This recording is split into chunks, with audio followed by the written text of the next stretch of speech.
Arcanine, the original legendary Pokemon. And it was always my personal favorite because it was the first Pokemon that I ever caught over level 100 by using the Missing No glitch. For those who aren't in the know, it was possible to get a level 255 Pokemon in the original Red and Blue games. And my level 255 Arcanine, with a moveset of Double Team, Toxic, Fire Blast, and Dig, absolutely wrecked all of my friends in the original generation's Link battles. Now, Arcanine doesn't really get too much love in the series because it kind of got nothing to justify its pseudo-legendary status in Generation 1. While it does have a great base stat total, its moveset is incredibly limited, and as a pure fire type, it struggles against Brock, Misty, Blaine, is going to really struggle against Giovanni, Lorelei, Lance, and of course the champion has his Sandslash with a 100% accurate Earthquake. So this one's going to be a tough one. Let's see if it's even possible. Now, before we start this video, I have to give a huge thank you shout out to Mark McCarty, Andrew Palmer, and MJH True 11 for making contributions to the channel. I really appreciate it, guys. So the last thing I want to mention is that I have set up a brand new channel membership. Memberships are basically like the YouTube equivalent of a Patreon or Twitch subs, and basically allow for people to directly support creators that they enjoy. My entire goal at this point with this channel is really just to make better content. And part of doing that is, of course, going to be to upgrade my setup here, get better software, to get better microphones, to get a better editing PC, and in the long run, hopefully hire another editor to help me make these videos better and produce them in a more timely manner. If you'd like to support me in that, just go ahead and click that join button down below. With that being said, Arcanine, let's go. So let's get into it. We can see Professor Oak's amazing Pokeball skills as he catches that Arcanine with a normal Pokeball. And we are going to pick it up and give it a proper name. Legendary, because it's a legendary Pokemon. Especially because we have 0 DVs. So if we beat the game, this truly will be a legend. Now, fighting against Rival 1, it's 2 takedowns, and we're going to take him down. Perfect. That's 1 battle done. Battle number 2 in Viridian Forest, 2 Embers takes out the Caterpie. Let's move on to Brock. Yeah, this one is an absolute nightmare. I grinded here for about 3 hours of real time, and that was because this one is not impossible. While it may look like we're not doing enough damage to get through Geodude, every fire type actually has a way to get through this fight. Basically, if we burn Brock, it cuts his attack stat in half. When he uses a full heal, it will heal the burn status, but it does not recover his attack stat. So if we burn him a second time, it cuts his attack stat in half again. So 2 burns in a row means that he has a quarter of the attack that he normally would. So what are the odds of getting 2 burns on his Pokemon? 1 in 100 if we're talking about 2 consecutive turns, and if we can get that, we're actually going to see how we can get through. So in this one, we burn Geodude turn 1, he uses a full heal, we burn it again turn 2, and now we can see it's only doing 2 damage to us. So we just whittle it down, and there we go. We have gotten to Onix with 11 HP remaining, and we get a burn on Onix turn 1. Perfect. Now we just need to avoid taking a lot of damage. We get a burn on him while he's using Bide, and in yellow version, he won't heal while Bide is in effect. So he just takes burn damage over and over and over again. He finally heals, but now we've got him down into the range. 1 more burn, there we go. We take him out. So 1 gym badge down. Let's go fight Team Rocket. They're really no trouble. Ekans goes down to takedown. We use takedown to take down Meowth as well. And now some Embers to take down the Coffin. Perfect. Let's try Misty. Maybe takedown's enough. It's 90 base power. Well, we can see here that we can survive a water gun, but we can't survive 2 water guns. And that does it for us. So let's go fight Rival 2 instead. Rival 2's easy. We just use Takedown on Spearow, and now it's time to use Ember to take down the rest of his team because they don't really have great special. So there we go, all the way to Eevee. We have 1 HP remaining, but we take it down. Perfect. So everything north to Bill's house really isn't that difficult. So we get to the final last with 2 Oddish. We use Ember to take down the first Oddish, take down the Pidgey, and now 2 Embers to take down the last Oddish. No problem. So we can go ahead and save Bill from his Pokemon experimentations, and we can go and fight the single most important trainer in the entire game. Everybody who watched the Gyarados run, you know it. It's the innocent bystander. Here, we're going to take him down quickly by using Takedown and get to the TM for Dig.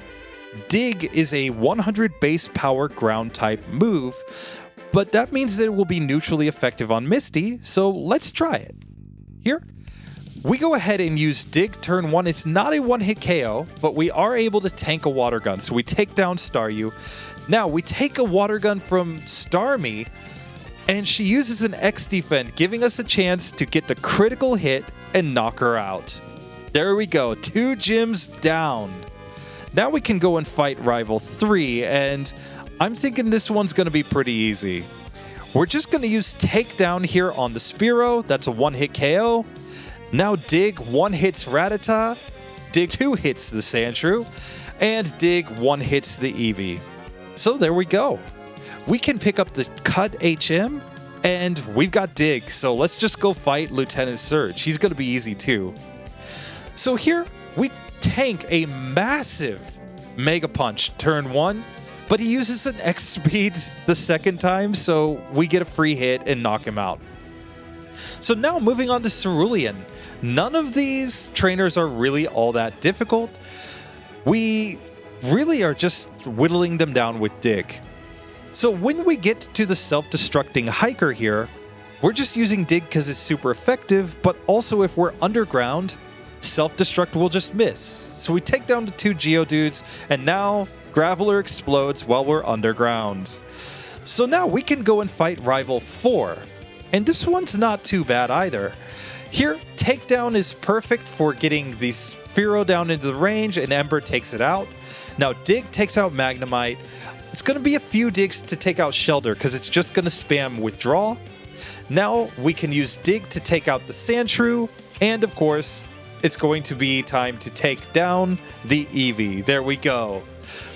So with that being done, we can make our way to Celadon, and we have a type advantage, so let's just fight Erica and take her out. So here we start with Ember on Tangela, and it's just about 4 turns to take that one down. Now I'm using Dig on Weepinbell. I'm not sure which is actually stronger based on their special. Dig seems to be doing decent damage though. Here we take down the Gloom, and there we go. 4 gym badges done. So with that being done, let's go take out Team Rocket, and they're not really too difficult here. Dig makes quick work of Coughing. It's gonna take Meowth down in 1 hit and Ekans down in 1 hit. Now moving on to Giovanni. Dig is not a one-hit KO on Onix. It takes 2 hits. It's going to be the same here on Rhyhorn, so we'll just use a second hit with Ember to take it out. And now I switch into Takedown in order to take out the Persian. There we go. So with that being done, we can go to the Pokemon Tower where all of the Ghastly go down in 1 hit, and it's onto the Ghost Marowak. So I go ahead and use Dig here. We don't take too much damage from it, so perfectly fine. And now Team Rocket at the top. It's just going to be a bunch of one-hit KOs with Dig. They really just can't stand up to this move, so there we go. So with that being done, we have saved Mr. Fuji. We're making great time, everything except for Brock. And let's move on to fight Rival 5 here. Now, Rival 5, I think Dig will get us through the Sand Slash, so I'm just going to spam that for now. And perfect. We are able to get through, but we are poisoned. Okay, and Ember really just doesn't do that much to Cloyster. So let's try this a few more times, but it's really just not working. Ember is way too weak, and Dig takes too many turns, especially when we're poisoned. So what can we do? I'm going to go down and try to take down Koga. Dig is perfectly fine for taking out all of the Juggler's Pokemon since they're all Psychic types and they don't have great defense. But really, it's kind of bad that this is our best move at this point, is a 2-turn digging move. But we do take them down. Perfect. We can now move on to Koga himself. So here against Koga, the issue is this. Yes, we have a super effective move in Ember, but we're not in 2-hit KO range here. So really, it's a question of, is there a better way to get through this? We're getting all the way to the end, but we can see that we're not getting there with much health. These Pokemon use moves like Toxic and Psychic, and they can just take us out. So on this one, we're actually going to get all the way to Venomoth before we get KO'd, but it really just didn't matter how many attempts I took. We just weren't quite strong enough to get through this fight at this point.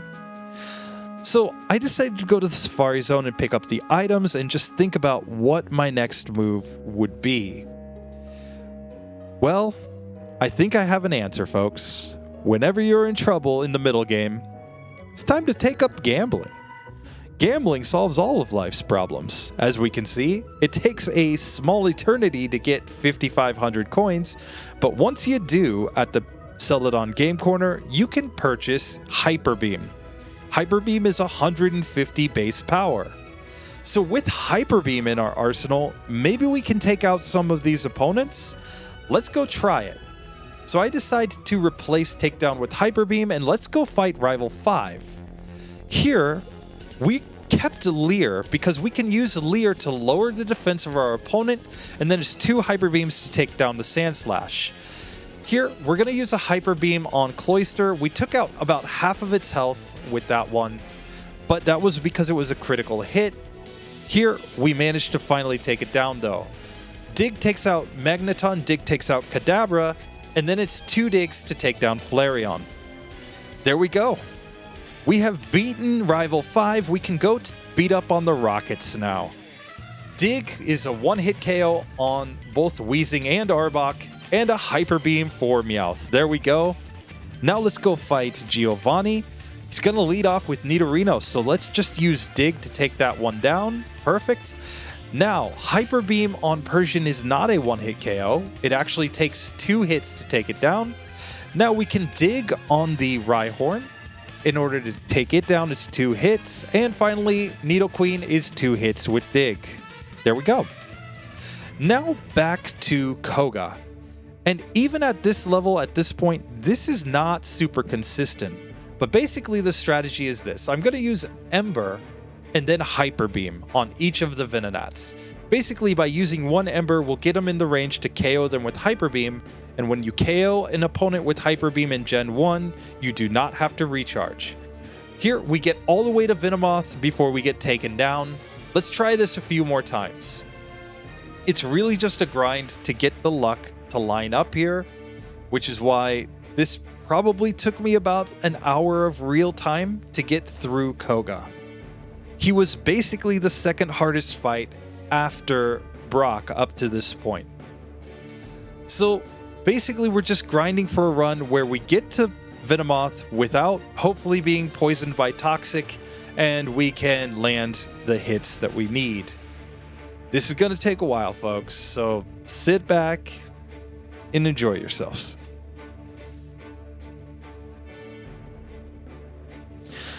So here on this attempt, we're going to lead off with Ember to take down the first Venonat, then an Ember into Hyper Beam to take down the second Venonat. Now let's use Ember and Hyper Beam to take down the third Venonat. And here I'm going to use Leer first on the Venomoth. And it uses Toxic, that's just fine, and we get it down with 2 Hyper Beams. Perfect, there we go, we have beaten Koga. Now we can move on. Let's go fight Sabrina, where Hyper Beam is strong enough to one-shot the Abra. It's not quite strong enough to one-shot Kadabra, though. And here against Alakazam, it's definitely going to be 2 hits without him using Recover. So here, we get taken out the first attempt. I do a few more attempts to figure out exactly what the ranges are, but basically it looks like Leer will make this possible. So basically what we want to do is we want to start off on the first Abra just by taking out with Hyper Beam, then 1 Leer, and then Hyper Beam takes out Kadabra. Now we need 2 Leers and to not get Reflect from Alakazam, and there we go, we took it down. So that's now 6 gyms done. And next up is Blaine, but we have Dig, so this should be easy, right? Well, let's get into this one and find out. Here, we're going to start off by using a Leer and then Dig to take down Ninetales. Here, a Leer followed by Dig to take down the Rapidash. And now Arcanine, yeah, it one-hits us with a single takedown. That's ridiculous. And we're just stuck here grinding for a very long time because no matter what we do, these Pokemon are really strong and they have really high critical hit rates. Even their flamethrowers do a lot of damage. I decided to try Reflect here, but even with Reflect to reduce their physical damage, we were still getting taken out over and over and over again. So what is the solution? How do we get through this fight? Is it time for Double Team? Rare candies? Well, I decided to avoid both at this point and use a little tactic that I used to use on the playground back in the day. You see, a move like Toxic synergizes really well with Dig because Dig gives us 1 turn where we're completely immune to damage. So if we can get Toxic to stick and use Dig to just help rack up the damage, we might be able to take them down. So in this one, I start off by setting up Toxic and then going into Reflect and Dig here on the first Ninetales. Then on Rapidash, I just go for Dig and I manage to take it down. Finally, on the Arcanine, Toxic into Dig, and I'm just hoping not to get hit. Here, it gets a miss, perfect, and we take it down. So there we go, we have beaten 7 gyms. Now, we can go and fight Giovanni. Will the same tactics work on him, I wonder? Well, let's find out. So we are going to go ahead and try to set up Reflect into Toxic and then use Dig. And this one works out perfectly. We take out the Doug Trio. Now, let's go ahead and try Toxic. And I decide to use Hyper Beam here, but it misses because of Double Team. That's okay. Here, we're getting kind of on low health, though. All right, we outspeed the Nidoqueen and we use a Dig, but it doesn't even do half damage. Still, we manage to take it out. Nidoking outspeeds. Great. So now how do we get through this one? Well, we found that strategy doesn't work. And we're always going to be really under-leveled here because of the fact that Arcanine is in the slow level up group. You see, in these minimum battles runs, we have a fixed amount of experience points that we get, but not every Pokemon levels up at the same rate. Pokemon like Arcanine in the slow level up group are only going to reach this battle at level 39, whereas Pokemon in the fast level up group could be up to 8 levels higher. So what should we do? Well, folks, I went back to gambling and I got myself the Substitute TM. We're going to use Substitute here in the place of Toxic in order to try to get through this fight. Basically, with a Substitute and Reflect, Reflect will reduce his physical damage to us, and Substitute will allow us to tank a hit without getting KO'd. Maybe that combination will be enough to get through this fight. Here, it's not looking so great right now, but it's basically because of Slash from the Persian and Fissure from the Doug Trio, which always outspeeds us. But we can see we're starting to get some runs where we're getting kind of deep into his team. So it's just a matter of how many attempts this is going to take. I even get to ride on and fail there. But we can see it's starting to work. So in this one, basically, we are going to use a Hyper Beam to one-shot Dugtrio, substitute into Fire Blast to take down the Persian, now Dig to take down Nidoqueen. He uses a guard spec, perfect, we take it out. Here Dig on Nidoking and he uses a guard spec again, so we get a free shot. Now on Rhydon, he hits us with Rock Slide, but we're able to set up another substitute. Here he hits us with Rock Slide again, but he's in the range and we knock him out. So there we go. 8 gyms done. We didn't have to use Double Team, at least up to this point. So we're way ahead of Rhydon in that sense at least, but this is still pretty difficult. We've only used 7 of our rare candies, meaning that we still have a chance here. So here against the rival, we go ahead and use Hyper Beam to take down the Sandslash. Fire Blast takes down both Execute and Cloyster. It's 2 hits to take down the Magneton, and we get taken out because of Leech Seed damage there. We set up Substitute. Now we're going to use Fire Blast to hopefully take down the Sandslash. There we go. It goes down. Fire Blast will one-shot Execute. It's 2 hits to take down the Cloyster. In fact, 3 hits because of its defense increase. Now 2 digs to take down Magneton. It's going to be 1 Hyper Beam on Kadabra, and it takes a dig to take down Flareon. But there we go. We have gotten to the Elite Four. Lorelei is an insane grind here. Even with substitute strategies, even with things like Reflect, they don't really help here because she's going to use special type moves that are super effective against us. She's just going to break the substitute every time. So how do we get through this one? Well, this is the point, folks, where I use all of my rare candies to get to as high a level as possible. Because I'm just figuring we need all the stat boosts that we can get.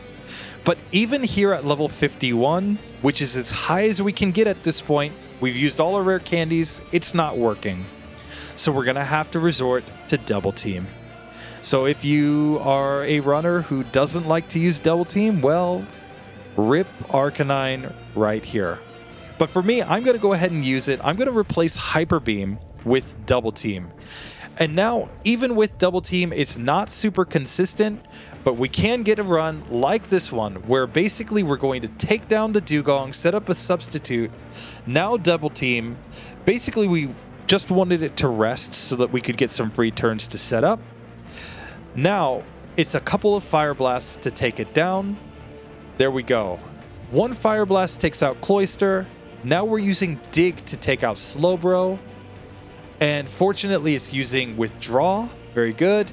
Now 1 Fire Blast takes out Jinx. And now we have to use Dig to take down Lapras. But we got through.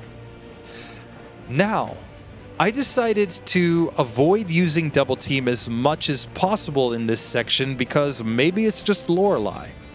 Let's check it out. Here on Bruno, we have Dig, meaning that we have a super effective move against the Onix. So here I just go for Dig and take it out. Now Fire Blast takes out both Hitmonchan, and with the right luck we'll be able to take out Hitmonlee. Let's try this again. Here it's 2 digs to take down Onix, Fire Blast on Hitmonchan, a Fire Blast on Hitmonlee, 2 digs to take out the Onix, and finally we're going to use some Fire Blasts here. Let's see if we can get through Machamp. It gets a critical hit. Okay, let's try this again. 2 digs on the Onix.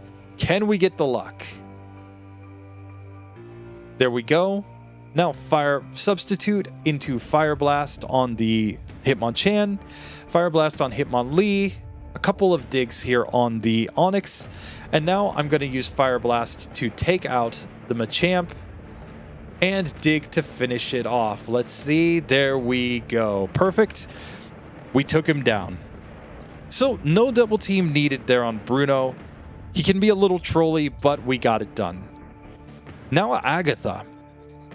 Agatha was, in fact, the easiest of the Elite Four members. Because here, we can basically just start off by setting up our substitute. And once we get our substitute up, moves like Confuse Ray won't affect us. And Dig is perfect for taking down her ghosts.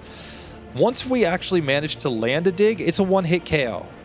Now we're going to use Fire Blast to take out the Golbat. Dig, she brings back Golbat, so there we go, Fire Blast takes it out. Dig takes out Arbok, and it's just a single Dig on the last Gengar. Perfect. Now we're to Lance. Lance is hard because he's going to lead off with Gyarados.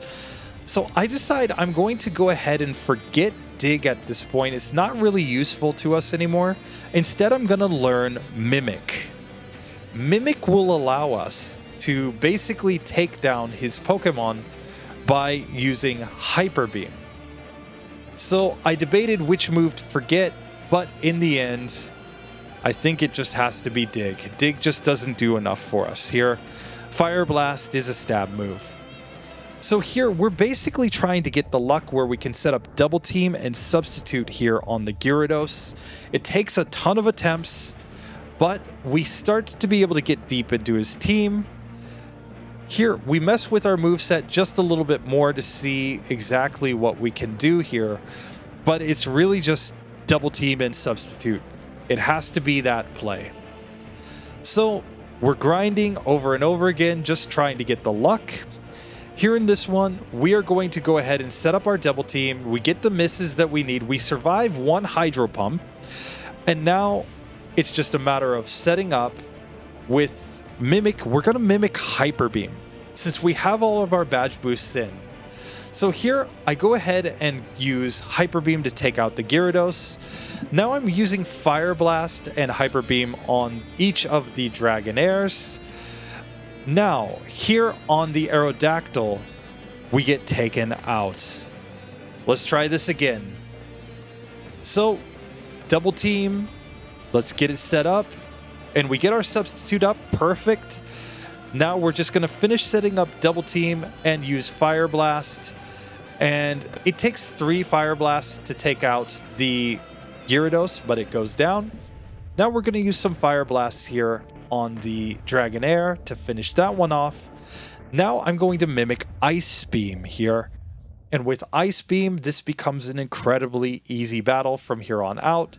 We set up a new substitute. Aerodactyl flies and hits our substitute, but we knock it out in one hit. We set up a new substitute, and it's a one-hit KO on the Dragonite with Ice Beam. So there we go. We have made it all the way to the champion, but it did require Double Team for Lance and Lorelei. Let's see how it goes against the final battle here with the champion. He's going to lead off with Earthquake every single time, and that could be trouble for us. Let's just see how this goes. So basically, I'm going to try to mimic Earthquake from the Sand Slash and just try to take it down as quick as possible. So in this one, we lead off with a couple of Double Teams, then Substitute, and now we're going to go ahead and set up the rest of our Double Teams. Here, we're just hoping to get it so that it doesn't hit us too many times, and we're going to mimic Earthquake. Here with Earthquake, we'll now just one Fire Blast to take out the Sand Slash. Earthquake takes a couple of hits to take down Alakazam. Fire Blast is perfectly fine here on Exeggutor.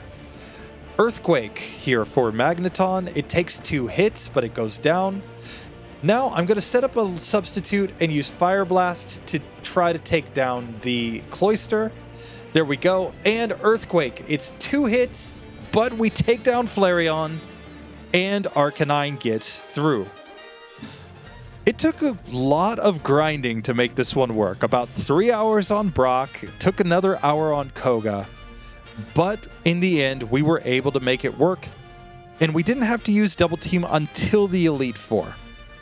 Let's try Mewtwo. Let's see how this one goes.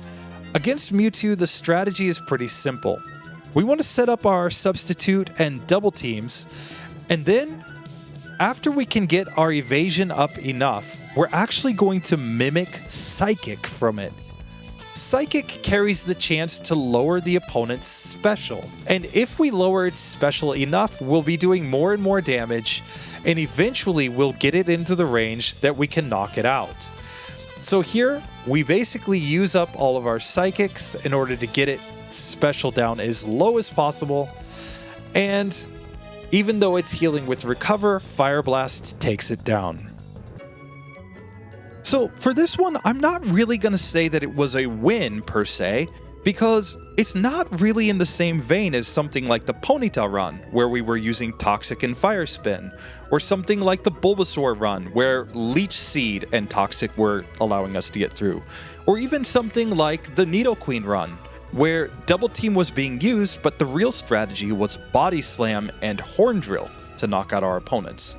So in this one, we were just using Double Team purely to get the evasion luck. So let me know your guys' opinions down in the comments section below. Now for next week, if we want to talk about evasion strats and how they work, I've got an idea in mind. We are going to run a very special Pokemon using a very special strategy that's going to show that if we really wanted to use evasion strats, we could completely wreck this game. I'm going to show that to you next week. Anyway, like and subscribe. I'll see you in the next video. Later.